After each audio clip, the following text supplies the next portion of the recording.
I'm Deanna Petherbridge and my practice is pen and ink on paper.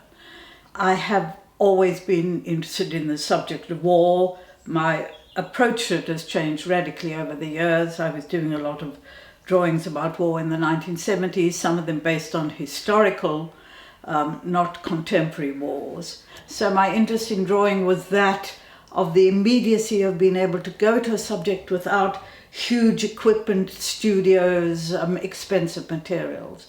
And secondly, war, social injustice.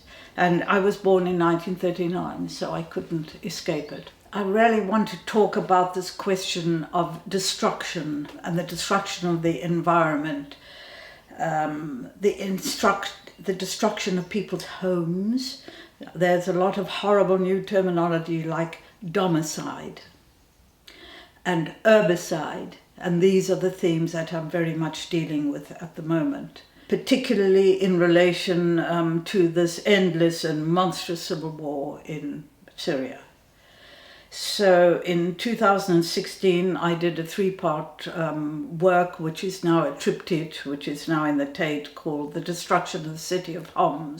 And in that work I dealt mainly with architecture, which is in the way a lot of my work is about mechanical forms. There are very seldom people in my work. I use landscape and I use architecture as metaphors for how people live in places, how people destroy places. When I came to do this big work, which is called The Destruction of Palmyra, it's actually slightly bigger than Hans, but I saw them as companion pieces. The one had to do with urbicide, the destruction of the city, of people's homes, people's livelihoods, in which there is nothing left. You're forced to be a refugee. You're forced into some terrible migration. You're forced into camps.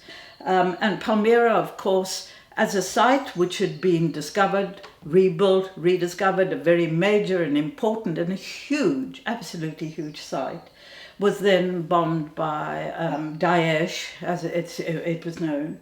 It was bombed, destroyed. Everything that had been rebuilt was reduced again to rubble. So it was a destruction of history, of the people to whom the history belonged. And in this work, I really spent a lot of time reimagining it. So this work is nothing at all like the actual site, which is a big open plain. And instead I saw it and reimagined it as a river of rubble. And this river of rubble was so that I could really think about what destruction means. And of course it was destruction of a classical site. I worked with it and then reinvented it as a kind of a mock use of architecture.